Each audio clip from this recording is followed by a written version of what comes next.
Well, Alex, welcome to the podcast. How you doing today, my friend? I'm very good. How are you? I'm great. I'm so glad to have you on to talk about this important topic. I just got like 5 junk emails today. So if you can solve my junk email problem, you are my new best friend. See, as far as I'm concerned, junk email is a solved problem. There is a much bigger unsolved problem outside of the email realm, right? That's right. I love to ask my guests this question. Can I get to know you a little bit better? What's the best piece of advice you've ever received? I mean, there's been a lot of great pieces of advice I've received over the years, but I guess the one that comes to mind first is my chess coach always taught me to just make the best move. Like, don't think, what do I feel like playing? Like, what did I play yesterday? What am I reacting to? And none of that matters, right? You look at the board, you figure out what the pieces are, what do you know about the position, and just make the best move.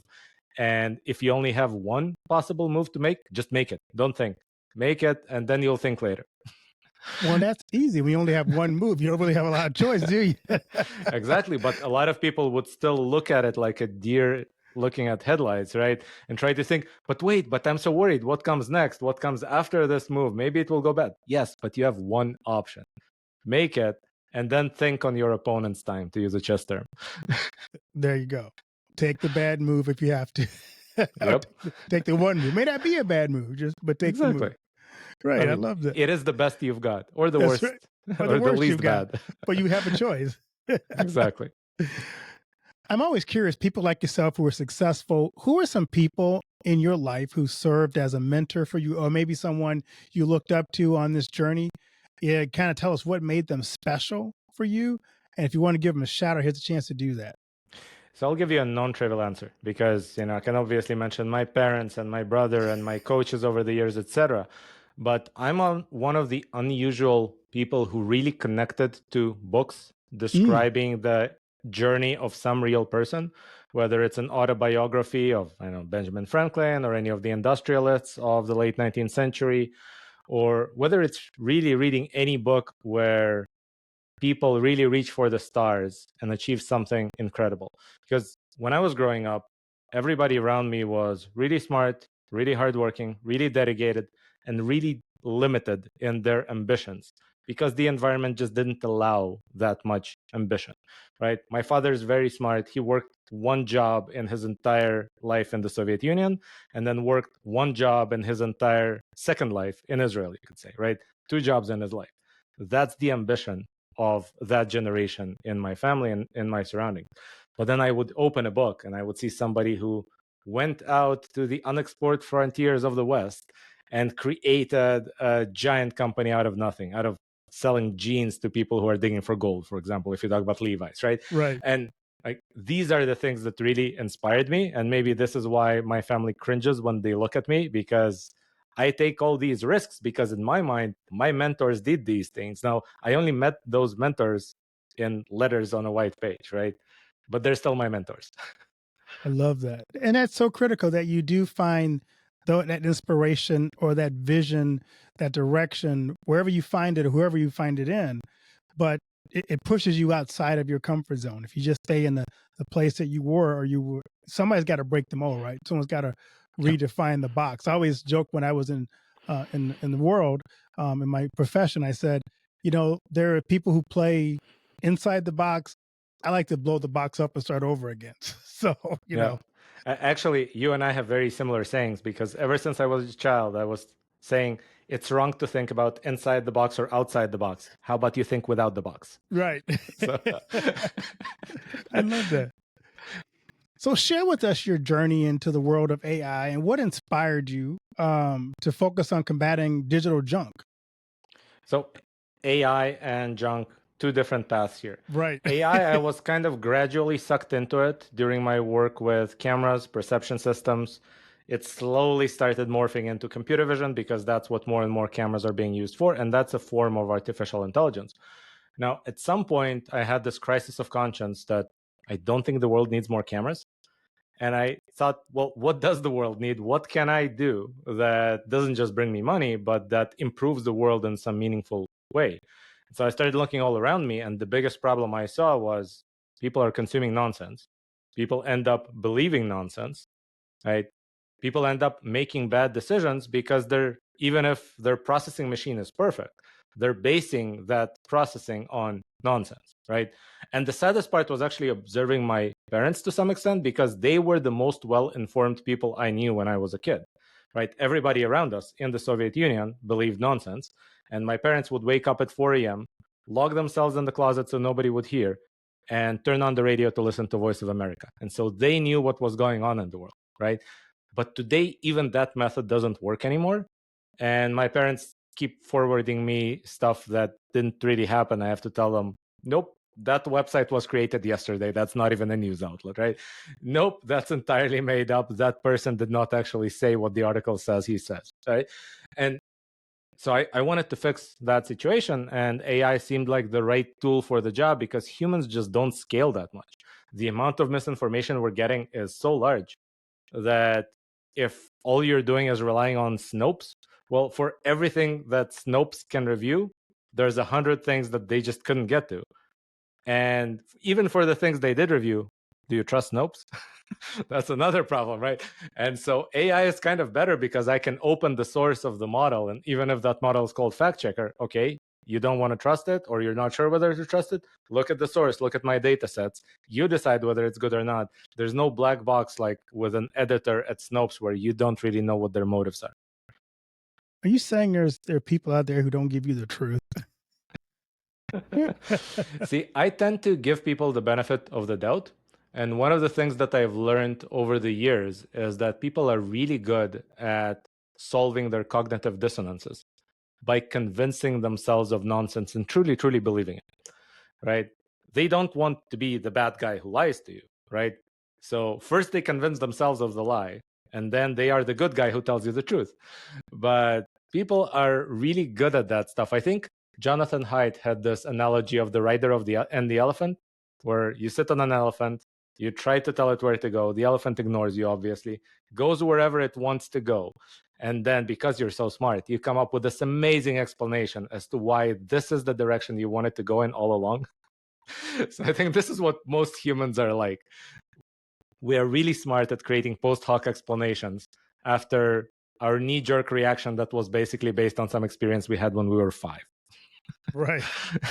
So for the audience who's tuning in, we should maybe define exactly what is digital junk, because we may have an idea of what it is, but how would you define digital junk? My primary definition would be content that was created with the purpose of being monetized. Okay. Where whether or not it's true, it doesn't matter. Whether it's high quality or not, it doesn't matter. It was just created to make money, which is something you don't care about. You don't care if the author made money with this content or not. So when you're looking at it, there's a chance you're looking at something good. There's a much higher chance you're looking at something pretty useless. And the unfortunate thing is that the internet is kind of like a pyramid where the bottom layers are all completely junk, right? It's content that was created just for SEO purposes. It's not even supposed to be looked at by humans. That's not what it was written for. As you get higher up the ladder, you get to sort of the yellow journalism type junk, which is still junk, right? It's still clickbait. And then as you get higher up, you expect things to be good. But the problem is, because most content has been monetized for the past 20 years, using ads and ads pay per click or per view, even the outlets you expect to be good have more and more junk in them. And so sometimes you'll have a really good article, even on, I don't know, let's use CNN as an example. You'll have a really good article, and then you'll have an article with a title like, "Stop what you're doing and watch this elephant play with bubbles." That's an actual CNN article in their news section. They tweeted about it. The tweet got a lot of shares. They actually put it in their RSS feed, so it ended up on Google News, which is how I found this article, right? But you have these two things on the same outlet, and then everything in between will be different levels of junk. So as people who are trying to find good sources of information, how do you navigate through the digital junk to find sources that you can rely on? So my approach has been, and maybe because that I'm an engineer, right? So I tend to think in these ways. Because I know there's a variance within each source, I'm not looking for the perfect source because it just doesn't exist. There are some sources that are better than others. a classic example would be financial news outlets. Why? Because if they misinform you, then you lose money and you cancel your subscription. So they tend to misinform people less often than not, right? If you go to a place like the Financial Times, most things are written in a way where they just state what they know and they don't state what they don't know. That said, even they have some oops moments. And so you can't really trust any single outlet at this point. You kind of have to look across multiple outlets to figure out what the reality is. There's another complication here, which is just knowing what is true in the world is not enough. You also need to know if half the world believes something untrue, what do they believe? Because without knowing that, you won't be able to predict what's happening next, right? And so if you look at something like the Israel-Gaza conflict, I don't just need to know what happened on the ground yesterday. I need to know what Israelis read about it, and I need to know what Palestinians read about it, because both of those are quite different from what actually happened on the ground. And I need to know all these three. What happened? What do these guys believe happened? What do these guys believe happened? If I know all three, I can predict what happens tomorrow with a fairly high degree of certitude. And so you kind of have to sample from multiple outlets. This is what we do in our platform. We sample from more than 900, and it's a very wide range. In American political terms, you can think of all the way from Breitbart to Mother Jones, right? That's kind of the range. Going beyond that, maybe beyond the pale, right? But within this range, we try to sample everything and then try to just look at each article on its merits and pick the best ones. And by best, we mean more informative, less persuasive. Because from our perspective, the purpose of news is to inform, not to persuade. And what we're seeing a lot in the news right now, if you kind of leaving the pure junk aside, is a lot of tendency towards narrative, tendency towards persuasion. So really basic example of that would be if the article describes a law, that's good. If it describes a common sense law or a draconian law, it's not good, right? I don't want the opinion of the writer about whether it's a common sense law or a draconian law. I just want to know what the law said. And if they're going to use these unnecessary adjectives, that's one of the things that our filters penalize them for. So you created something called the Otherweb. It Yep. attracted over 4 million active users in less than a year. What strategies or features do you have contributed to make the kind of produce this kind of a rapid growth?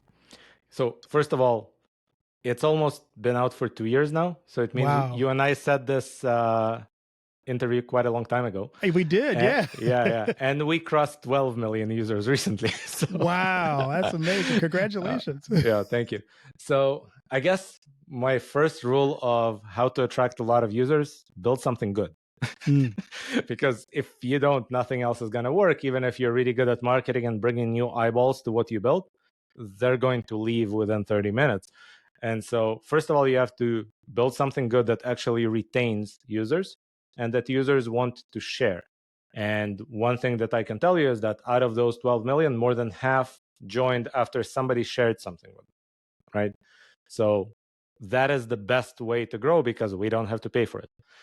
Another unusual way to grow that we didn't have to pay for was that we chose at some point to fund our company not by taking a large check from a venture capitalist, but by taking small checks from a lot of small retail investors through something called direct CF crowdfunding.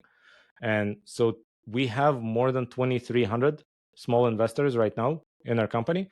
And the beautiful thing is that before investing, everybody downloads the app to check it out. They share it with friends, etc. So we had very large spikes in downloads and in shares in an activity every time one of our crowdfunding campaigns was reaching some sort of an apex, right? And so I don't know exactly what percentage of users downloaded the app basically as part of deciding whether they want to invest in the app, but I think it's quite a few. And so those have been two unusual ways to attract traffic, I would say.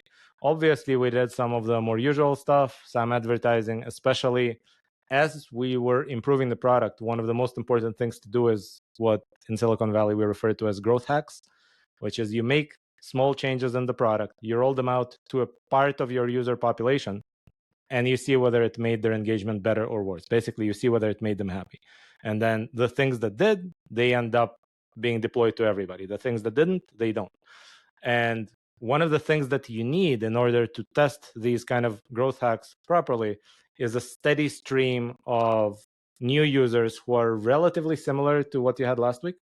Because if every time you're testing it on different kinds of people who came from a different source, then your data will, hey, I rolled this out and engagement improved. It could be nonsensical, right? Engagement could have improved because now you're testing it on all the people who downloaded the app because they want to invest or something like that, right? So we always had a small budget allocated to advertising to bring people in just so that we have a cohort to test on. So even if advertising at that time didn't make sense as a growth strategy, it's still over time accumulated because we've been doing this for 2 years. So a few million people came that way, essentially through advertising. That's great. So tell us why you decided not to go the venture capital route. I know there's a reason, but maybe kind of give us a background why you made that decision. There were a few reasons. So first of all, we've been thinking from the beginning of starting this company, how do we add more trust? How do we become more credible with people? How do we actually bind our future selves so that, we say don't do evil today, but eventually, companies are C corps, they have a fiduciary duty to maximize shareholder value. All companies kind of become evil over time, if you think about it. So we were thinking about what tools do we have. One tool was don't become a C corp. And so we registered as a public benefit corporation.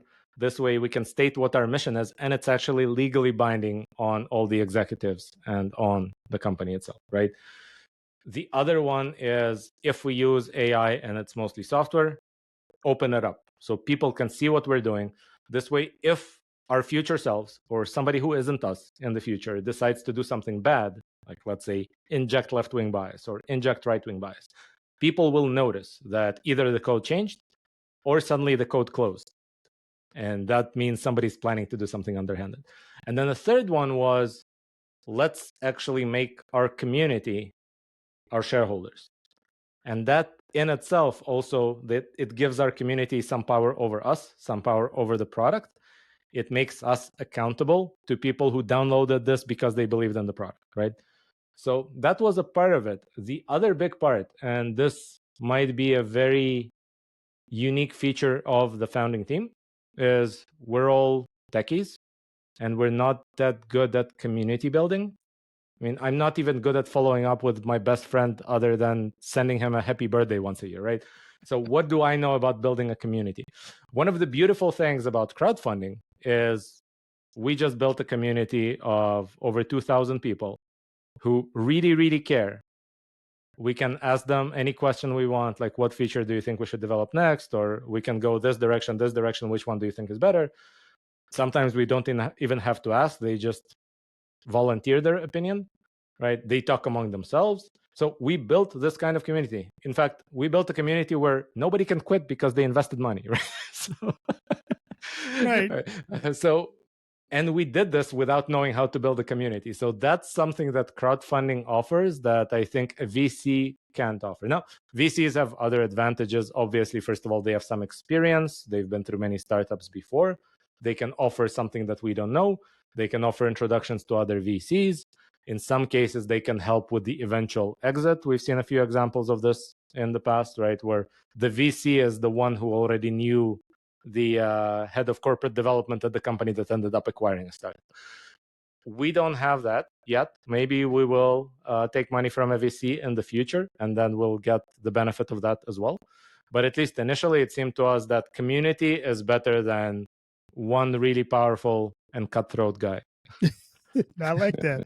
And it's helpful because as you think about what this platform's trying to do, you've set it up so that you're very transparent. Mhm. People can go in there and say, okay, this is what they're about. And there's not some nefarious behind the scenes, not that VCs are nefarious, but there's no behind the scenes person pushing a certain agenda. I like how you described it. That's why I wanted you to Yeah. kind of explain why you did that. Yeah. And I should mention again, I think it's not, you said it's not that VCs are nefarious. VCs also have a fiduciary duty, right? Right. They have limited partners who invested money. They expect a return on that money. In fact, the VC himself or herself is typically incentivized with 2% management fee and 25% carry at the end, right? So they want to make as much money for their limited partner as possible. That means ethical considerations. It's not that their intents are nefarious. It's not good or bad. It's a don't care. Right. Right. Exactly. And you have to kind of consider, people really think about, is this guy good or is he evil? And the reality is, this guy is out there to make money. It's neither good nor evil. It's kind of random. There is no correlation. These are two orthogonal axes, if you speak in mathematical terms. Exactly. So I'm curious, as you think about your competition, who would you say is in competition with what you provide? Well, there's a few different ones, because what is going on right now is that tech and media are merging in some way. And it is inevitable because tech is basically automating parts of media. And so ultimately, any media company that wants to survive will become an AI company, and any AI company that wants to dabble in media will become a media company. Those two fields are merging.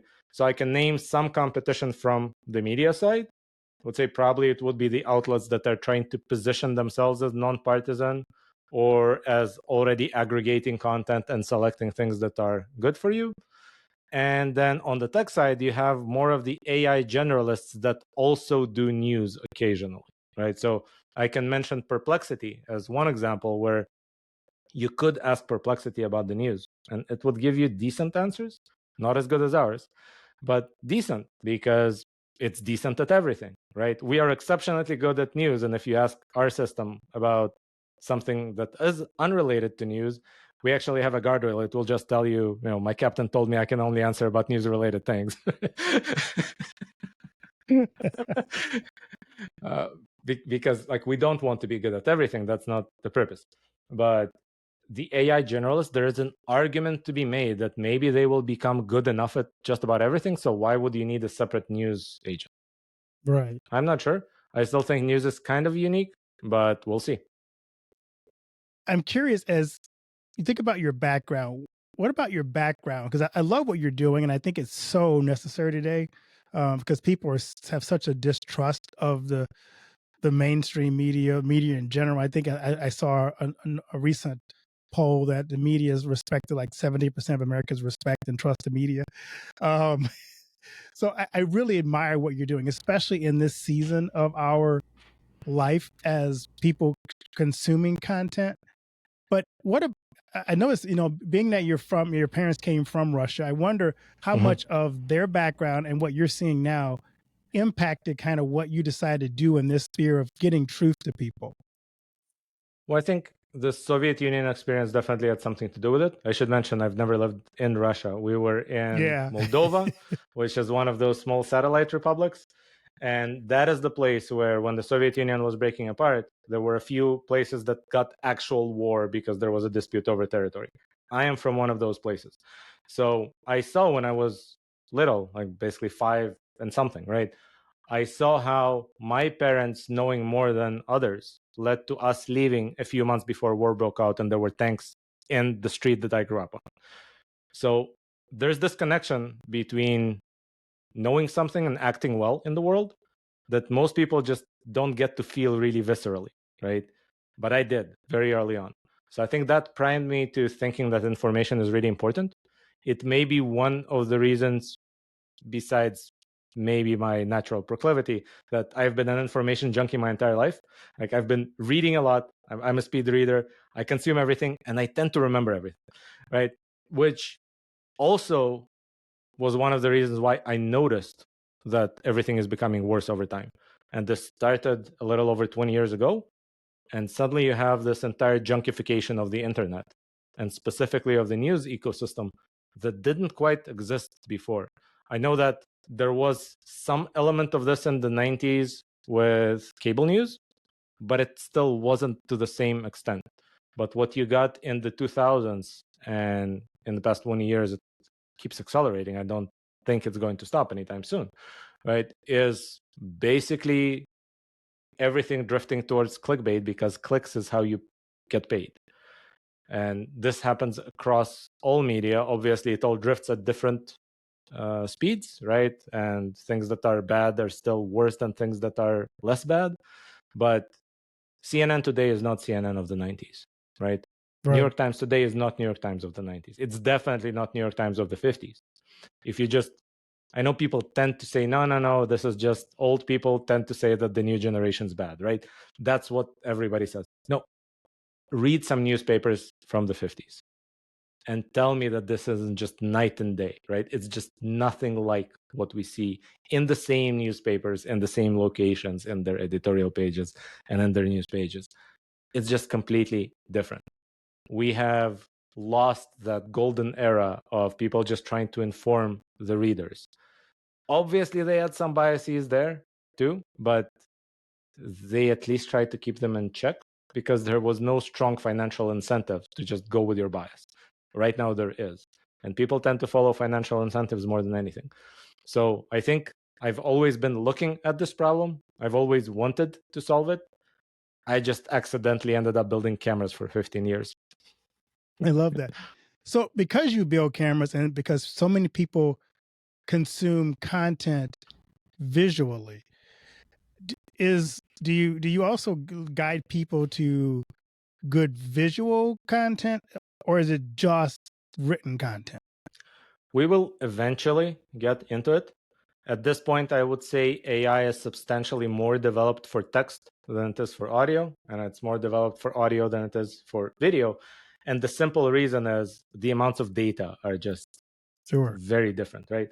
And so the things that you can do with a large language model, which is train a model that basically looks at an incomplete piece of text and guesses the next word, you cannot do the same thing with video. You cannot show it a bunch of frames and ask it guess the next frame. It just won't work, right? Right. Because the next frame is a lot more than the next word. It's just a really complicated thing by itself. So I think as video catches up to text, then we'll have much better tools to work with that will allow us to filter it as well. Right now, the best we can do is basically pull the transcript from an audio or a video and try to evaluate the quality of the video based on the transcript. But that's obviously very limiting because maybe the transcript was okay, but the video was completely fake, right? Right. and the tools to detect fake videos are also getting overwhelmed right now. So I'm sure that you've seen a lot of fake, like deep fakes in the news. Yes, I have. And the sad truth is that if you go by what the video itself shows you, it's an unsolvable problem. Right? The only way to solve this problem is to look at the metadata and try to basically do a chain of custody tracing like we do with fingerprints, right? Just like if I look at the gun and there's fingerprints on it, I cannot conclude that the person whose fingerprints are on the gun actually pulled the trigger, right? I can only conclude that if there is perfect chain of custody and I know that gun was found in the murder scene, nobody touched it, it was in this evidence bag in this warehouse, here's the officer who signed for it, here's the person who took it out and carried it to the court, right? If I have that, I can trust the fingerprint. We're about to enter a world where video and audio has to be treated the same way, right? You can only trust it if you know everybody who touched it along the way and what they did with it, because otherwise AI is just so much better at faking things. And by the way, I don't know if you want to dive into the technicality of how, but basically all the typical errors that humans make when they try to fake a video, AI also makes. But AI is much faster. And so you can create two models, one that edits and another one that critiques and tries to find what all the errors are. And so you do an edit, it critiques, finds some errors, the editor fixes them. The critic again finds some errors, the editor fixes them. You do multiple iterations. This is called GAN, or General Adversarial Network, with these two nodes working in tandem. And what you get at the end is an edited video where a human just can't find any proof that it was edited by looking at it because it looks pretty pristine. The critic already found all the problems that a human could possibly find. So we're entering a world where you can't trust that video or audio are real. We're seeing a lot of examples of this. I mean, with audio specifically, this year there was an election in Pakistan, and I had an engineer there at the time. He got a call from Imran Khan himself telling him to boycott the election. Because clearly Imran Khan calls his own supporters on the day of the election, all of them, it's about 150 million, I presume, and tells them And to say, boycott. please boycott the election. Exactly. Now, my engineer is an engineer, so he thought, that's an interesting fake. out of 150 million Pakistanis who got that call, how many do you think believed it? Yeah. Probably quite a few. So these things are happening right now in every election cycle. I expect something to happen this November that will be of a similar magnitude, perhaps adapted to the American mind, because Americans have seen more deepfakes in the news. So probably we need more than a call from the candidate. Right. We need some video that proves something happened that really didn't, and then we'll find out that it didn't 2 days after the election or something like that. We're about to see something like this. I just don't know what yet. That's so it's really sad and somewhat scary. I know that. So I know a lot of people have serious concerns about AI. And I've had people, maybe it's from some of the deep fakes or some of the, other websites where it's like, we saw the movie like iRobot where all of a sudden Mhm. robots turn on humans. And so Yeah. there's some serious concern that will AI move so fast that humans can't keep up, and it eliminates the need for humans. I know people are thinking that in the back of their minds from movies, from things they're hearing. As someone who works with AI, kind of what's your view of AI moving forward? I tend to be fairly skeptical about that discussion of superintelligence or an inflection point. So I'm not thinking about the risks of AI taking over and just saying, hey, humans, you're no longer in charge. That seems a little far fetched. The current technology definitely can't get us there. Will we get the technology that can get us there? Maybe, but it's not quite guaranteed. What is guaranteed is that AI is a really powerful tool. It's becoming more powerful by the minute. I mean, if you look at AI research being published, just subscribe to the research journals. I've never seen a faster pace of progress in any field at any time in history, right? The kind of leaps that you're seeing almost every week tend to happen every 3 years in another field. So we are seeing that the tools are becoming much more powerful.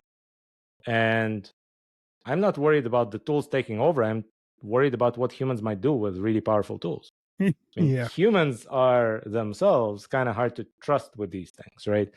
And so that is the big danger. It's not what will AI do, it's what will humans do with AI if enough humans have access to AI and AI becomes really powerful. I mean, even with the existing models, we have guardrails on almost all of them. Why? Because if you don't put guardrails on a model that was trained on the entire internet, then the model could answer questions like, how do I make a pipe bomb? Right. Or even more scarily, if you give it enough time, it might be able to answer the question of, how do I print the DNA of a better plague? Right? And so you have to put guardrails on these things. But the question is, as these things proliferate and everybody can build their own, perhaps we'll get to the point where, yes, all the popular ones will have guardrails, but there will be a few that don't. And so Right. somebody does print a better plague. And by better, Right. Exactly. unfortunately, I mean substantially worse. So that would be my bigger concern, that good guys with AI need to do a lot Yeah. to Stop bad try guys with to, AI. yeah, and to crowd out bad guys with AI. Yeah.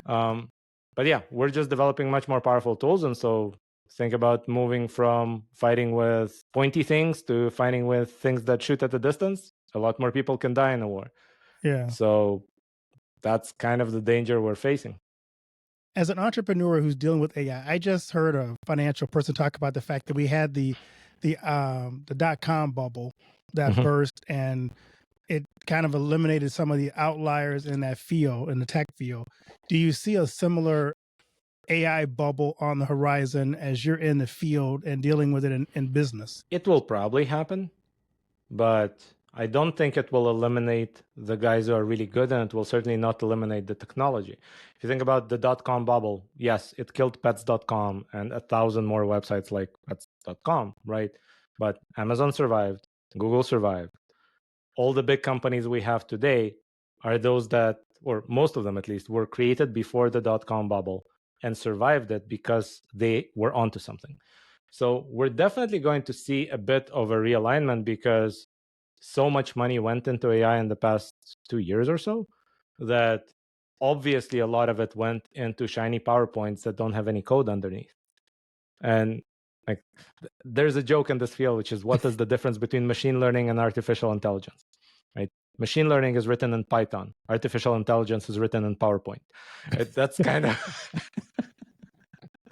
so I think there's a lot of artificial intelligence out there where there was never an ML engineer anywhere in sight within that company. And those are going to pop. They're going to go bankrupt, and all the resources will be realigned. But yes, definitely when you have a new technology of this magnitude appearing, funds get misallocated for a while because the investors themselves don't know what's real. And so at some point, most of the names we see in the world of AI will go pop, and we'll be left with a few that will generate all the value. I love that. As you think about your own company, so what are your long range goals? What do you see as the next maturation of Otherweb? So there's two directions. On the consumer side, I want to reach as many people as possible, right? So we went from 0 to 4 to 12 point something right now. I want to get to hundreds of millions of people because our mission is to help people consume higher quality information. I want more people to consume higher quality information. The more people we reach, the better.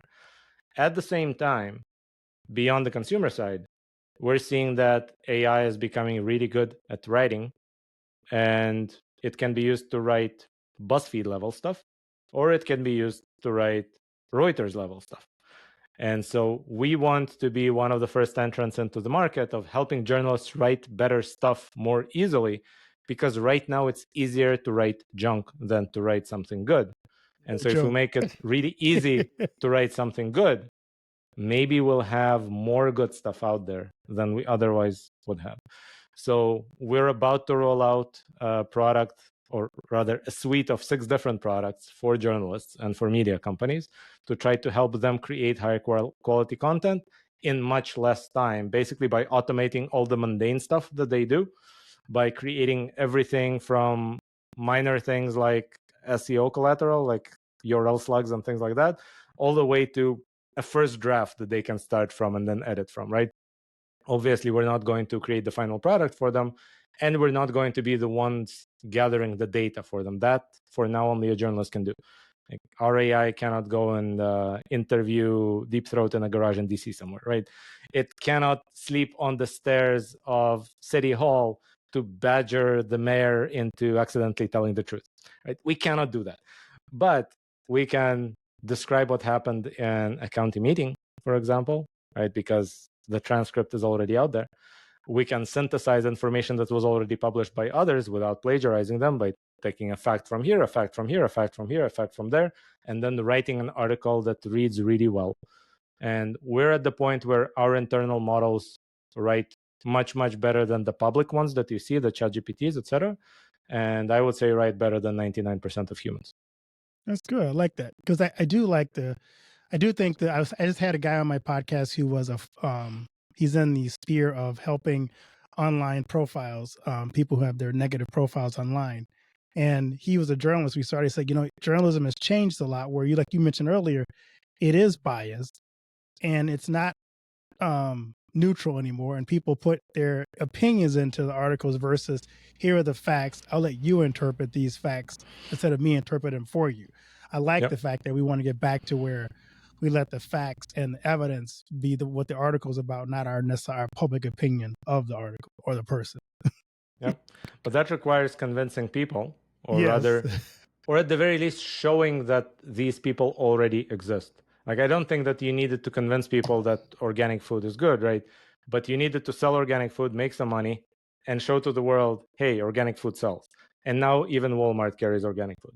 So maybe we don't need to convince people that high quality information is better for them. It's enough that we just say, hey, look, 12 million people are proof that high quality information is actually something people want. And the more readers we have, the more credible we will become in making that argument to the journalists, to the media companies, to the advertisers, to the distribution engines, if you can consider Google, Facebook, etc. They're just distributors of content and kind of a supply chain view of the system. So we have to show to them, hey, these products sell. Then we'll see more of them in the ecosystem. So for the customer who's hearing this podcast or your potential customer, how do they get access to Otherweb to join into this new movement that you're starting here? Well, if by customer you just mean newsreader or person who User, wants to know user. what's going on, Who knows the then you way? go to otherweb.com. If you like it on the web, you just log in on the web and you use it there. If you want the Android or iOS apps, there's links there. There's a QR code you can scan with your phone. So you can just download the apps. Everything is free, ad free. There's no monetization whatsoever. You're not the product, you're the user, and we are trying to cater to you. On the business side of things, we'll have a harder time. We'll need to advertise, we'll need to do sales calls with people, etc. We'll need to show them that they shouldn't just use it because it's better, they should use it because it's cheaper, and better is a side effect. Oh, I love that. And thank you so much for doing this. I really think what you're doing is necessary. I know I've been frustrated trying to find truth, and just example used earlier, what's happening with Israel and Gaza. There's so many different sides to the story. I know I'll spend sometimes hours trying to hear, like you just talked about, both sides of the story and try and get the in depth. What's the real story? You know, what people on the ground who can tell me what I'm not hearing in the news, because I want to know, what's really happening. I don't want to just take the first piece of news I hear and go, oh, well, this is the truth, and go around and spouting something I think is true when it may not be true. There's a much more Yeah. complex world out there than just the first thing you see is the truth. And the even more concerning things, or I would say complicated thing in it, is that just knowing something that is true is not enough to reach the right conclusion. You need to know all the things that are true and relevant. Because if you listen to the old propaganda experts like Edward Posner, who is basically the father of Soviet propaganda in the 80s and 90s, they talk about the fact that good propaganda starts from things that are true out of context, right? And so I'll give you an Israel-Gaza example. 35,000 people died so far. What does that tell you? Somebody might conclude that means Israel is targeting civilian. Right. Another person might conclude that, well, if 35,000 people were killed, and you look at the Israeli numbers, it looks like 16,000 of them were terrorists. That's a pretty low ratio. In fact, it's lower than the ratio has been when the US fought in Afghanistan or Iraq. So you will reach different conclusions based on whether you know one fact or two facts in this simple example, right? And that's the simplest one I can come up with, just using official data from Hamas themselves for the total number of casualties and official data from Israel themselves for the total number of known Hamas combatants that they've killed, right? Two facts are better than one fact. Maybe three facts are better than two facts. Maybe four are better than three. Right, But exactly. the point is, even if you avoid all the lies, it still doesn't mean you understand what's going on. You need enough truth, not just some amount of it. I love that. And I think it's helpful. So I hope my audience will, I know a lot of people have talked to me about, where can we find good resources. So I'm hoping they'll subscribe to Otherweb and get the wider range of the wider story, the wider context of the story. I hope so too. I love to ask my guests this question, because I could talk to you all day, because I love this conversation. But what's legacy do you hope to leave behind from the work that you're doing in your life? Well, right now, I still don't know about the entire life thing.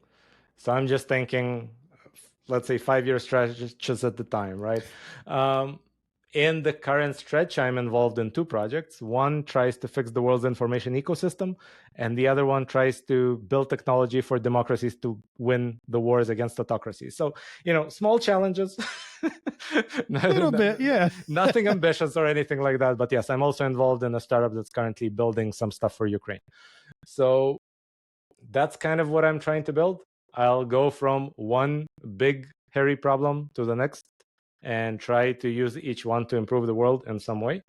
And ultimately, that's how I measure my existence here, right? Otherwise, I could just disappear, nobody would notice, right? But my value on this earth is in the stuff I build outside myself, whether it's my kids and what they're able to do in the world, or these kind of problems that I can solve for my users, and then my users have a better life, they live in a better world. I'll just go from one thing to the next and try to build as much as I can or maybe just pad my Wikipedia page, depending on how cynical you are about this. No change to your Wikipedia page.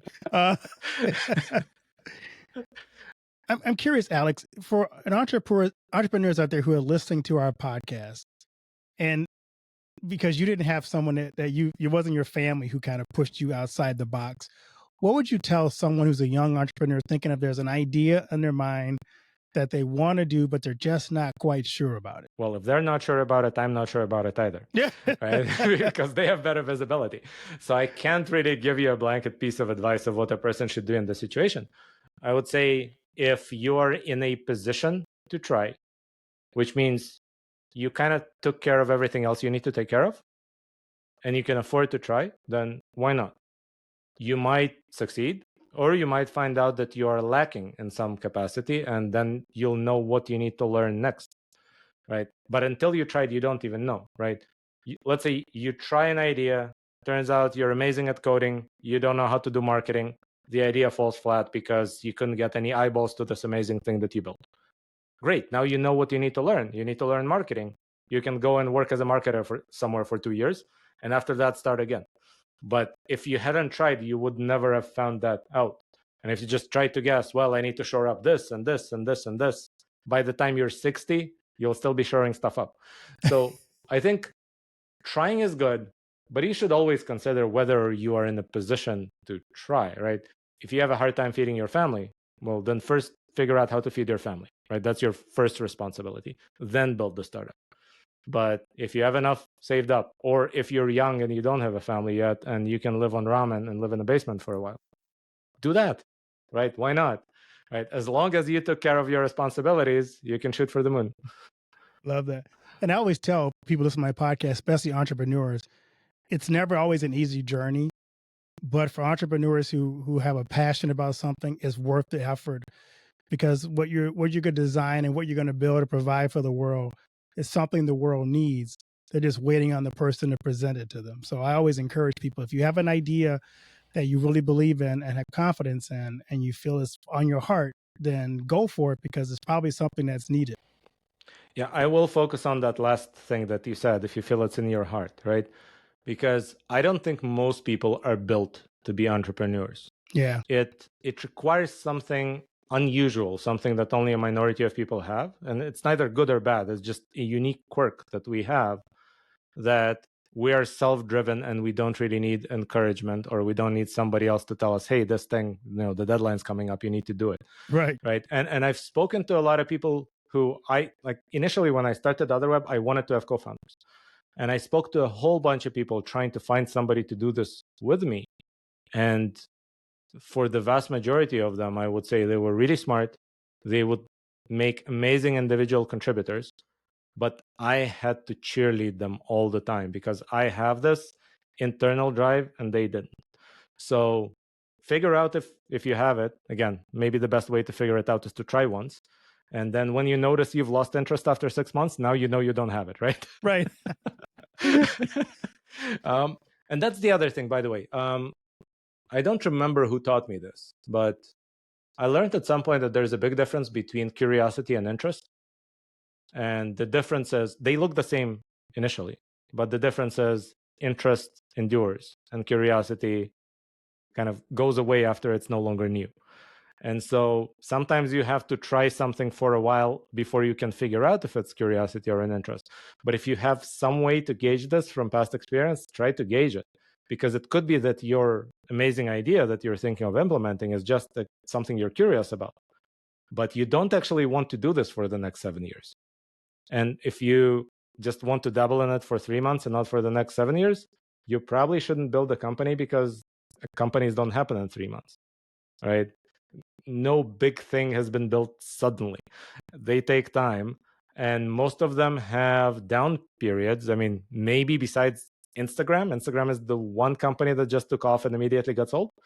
But everything else, even WhatsApp, was almost closed 5 months after it was founded, right?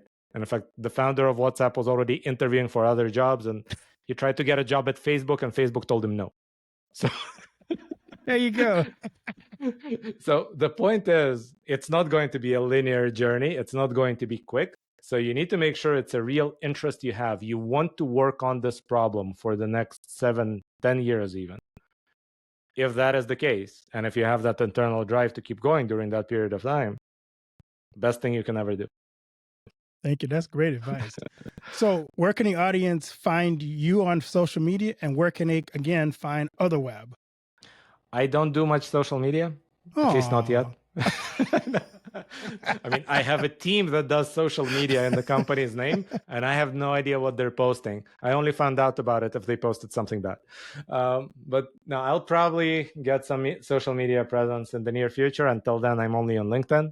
It's Alex Fink. If people want to get in touch with me because they love our products, just email me at alex@otherweb.com. If people want to get in touch with me because they hate our products, you should definitely email me at alex@otherweb.com and tell me what's wrong, because I want to fix it. Well, thank you so much, Alex. I really appreciate what you do and this platform you developed, because I think it is so needed today. So thank you for your entrepreneurial spirit and your desire to keep pushing ahead. And may those 12 million become 130 million, or at least to the next jump. Yeah, 'Cause I within think a it'll year, keep right? So within you a should put year. it, you should time bound it. Timestamp. Awesome. Thank you so much, Keith. Thank you.